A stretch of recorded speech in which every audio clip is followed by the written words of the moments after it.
included. Not all the time, not everywhere, but in general in our everyday lives. But there's some working conditions that render people invisible systematically because of the work they perform, where they perform their work, or because the work they do isn't even acknowledged as work. What does this feel like? How do people experience workplace invisibility? Invisibility that's chronic, systemic, part and parcel of the work they do. This is a question I was interested in. And to explore this, I draw from 3 key theoretical frameworks that I'm now going to go through pretty briefly and then dive into the data. The first is social valuing theory, which is essentially argues that employees actively interpret the meaning of how others treat them at work in order to gauge a sense of their worth. So we all know that most of us are driven by basic human needs for recognition, appreciation, and inclusion. And so when other people respect us, this meets our needs for esteem and inclusion. And it stands then that when, in our workplace in particular, where we spend a lot of our life, most of our waking hours in fact, when other people acknowledge and affirm our presence, it feels pretty good. Not only for our self-esteem and general mental well-being, but also for our work. How then do people feel when their presence is denied and devalued? At some point or another, all of us face disrespect, but for some people this is everyday, systemic, embedded in their job. So what might social devaluing look like or feel like? In particular, I think it's going to be difficult to feel valued when your work itself is stigmatized. And today I'll be focusing on one particular form of work stigma, dirty work. There's no jobs that are inherently dirty. Rather, dirt is a designation placed or imposed upon certain types of jobs or tasks that are widely regarded in a culture as distasteful, disgusting, or demeaning in some way. And typically you're involved in dirty work if you actually work with dirt, either physical, literal dirt, like if you're dealing with other people's trash, but also moral or social dirt. And the idea is that when you work with dirt, that dirt sticks to you, onto your body, and you by extension face stigma. And that's in part because across cultures, pretty much throughout time as a human species, we're driven to create distance from pollution of dirt and those who deal with it. So that what then does it actually feel like to be dealing with this type of dirt on a daily basis as part of your labor? In addition, I think it's going to be difficult for people to feel valued when their work is stigmatized as well as when it's invisible. And indeed, we know that stigma and invisibility also go hand in hand. Invisible work refers to jobs, tasks, or occupations that are hidden, unrecognized, unaccounted for, or taken for granted in some way. And that's probably not surprising to those of you in this room. Much of the work on invisible work stems back to women's work, women of color's work in particular, which has largely been rendered invisible, but also hypervisible, paradoxically. And work is usually rendered invisible for a number of reasons, mainly boiling down to how we think about work, the beliefs we form about work, both socioculturally, but also epistemologically, us as researchers and policymakers in this room. What type of tasks and jobs do we deem as being worthy of studying, or that we even categorize as work, allegedly? And so Erin Hatton is a sociologist who kind of extends this, and she recently proposed a framework for 3 different mechanisms of invisible work. The first one is sociocultural mechanisms, and is probably most familiar to those of us in the room as psychologists. And so work is more likely to be invisible when it's embodied, when it's part and parcel of just kind of our naturalized bodily emotions. So if your work involves a lot of aesthetics or emotions of your body, it might be less likely to be codified as real work. Similarly, anytime our skills are naturalized, as is the case for women and women of color in particular, women are just better at caretaking. Therefore, when they do engage in care work, it's less likely to be regarded as real or proper work. The next set of mechanisms are sociolegal. So again, how our policy systems regulate and categorize work and labor. Sometimes our work is considered non-economic. We're not paid for it, and that makes it more difficult to be taken seriously or perceived as legible workers. Similarly, sometimes work is deemed illicit by a given government or society, such as the case with sex work. It would be less likely to be perceived as real work. And then finally, work that might be informal. So for example, in the Bay Area, a lot of people rely on scavenging, street vending, recycling, things like that. The third set of mechanisms that Erin Hatton proposes are socio-spatial mechanisms, so the actual spatial layout and configuration of work. So for example, if we do work in the domestic sphere, less likely to be regarded as real work, compensated well, deserving of protections, etc. And similarly, if we're physically sequestered from our employer, like the content moderators on social media sites, when we flag something as being homophobic or racist, there's actual humans who are going through these images, processing them, cleaning them. That would be an example of socio-spatial invisibility, because those workers are largely outside of our public as well as personal awareness. And so I find this framework to be really interesting, but the people are kind of missing from it. And so I really wanted to take up this framework to see what does it actually feel like, look like, smell like to participate in these different configurations of invisible work. And I also suspect that there's additional mechanisms beyond these three that also render certain types of work invisible or less visible. And so it's with that I was really drawn to understand people's lived experiences and their sense making, how they make sense of the invisible work they perform. So my research question is fairly straightforward. How do people experience and interpret invisible, dirty work? And I do choose to put dirty in quotes because, again, to further emphasize that dirt is something that's socially constructed and imposed. It's not a fact. It's not inherent in work. And so I selected the context of building cleaning, or people who are typically referred to as janitors or custodians, for my research context. And I want to share a brief quote that I think best typifies why. Cleaners remain largely invisible in the landscape.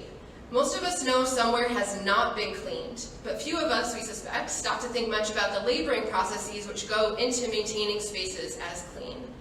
And so given that we don't know that much about invisibility in the context of work and work studies like others shared, I thought that picking a more extreme context would be a great starting point. And so, again, building cleaners really lie at the nexus of invisible work, service work, dirty work, so would be the experts to share with me or explain how they experience and interpret invisibility. And so for these reasons, I selected phenomenology as my methodology, which essentially seeks to understand what is it like for an individual to experience firsthand a phenomena in the world. Phenomenology is particularly useful and important for phenomena that are difficult to observe. And so invisibility, kind of by definition, is absence, and I think it would be incredibly difficult to observe using at least traditional researcher tools. And also for studying groups that have been marginalized as well as silenced and rendered invisible by researchers, by academics and policymakers, it was again really important to me that I try to privilege cleaners' voices to the best that I could. Although, because I am here and they are not, I'm still interpreting their stories.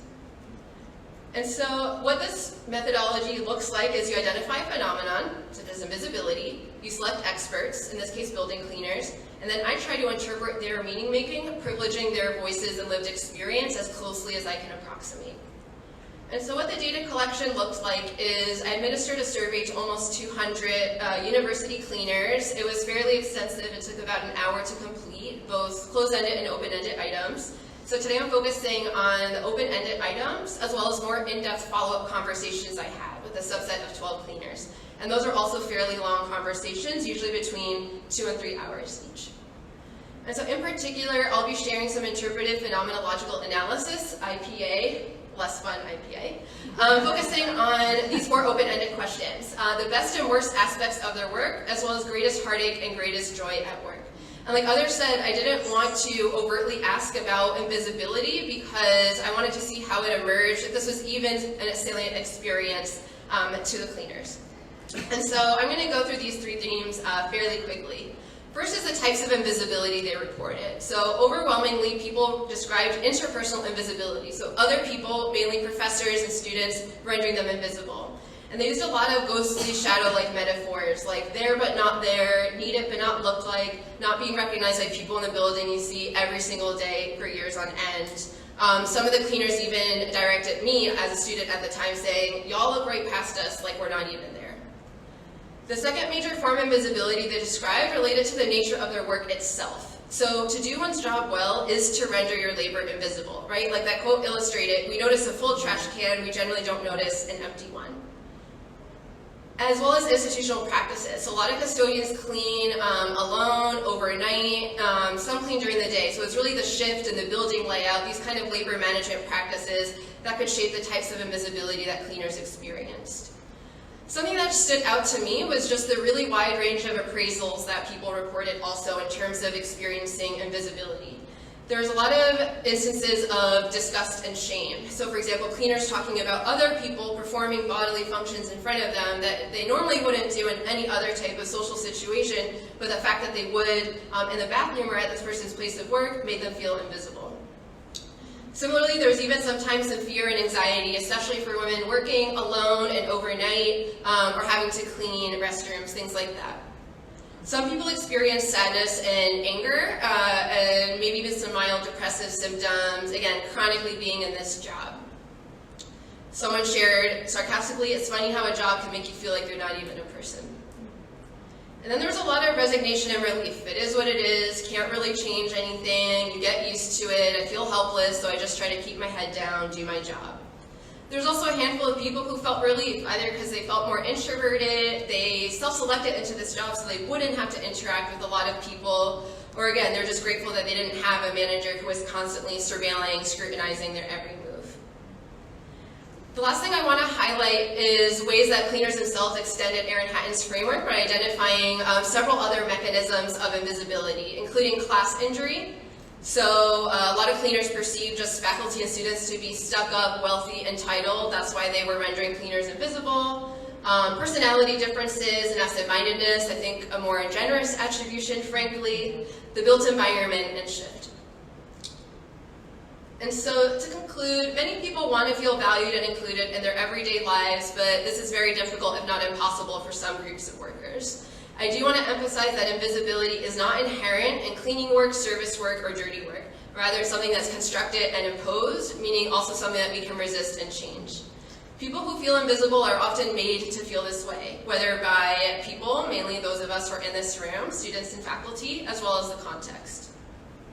And so, one thing I want to wrap up by saying is how I think invisibility is ultimately a form of boundary maintenance and enactment of avoidance rules in society, not just between clean and dirty, but between wealthy and poor, respectable, unrespectable, deserving of dignity, and not.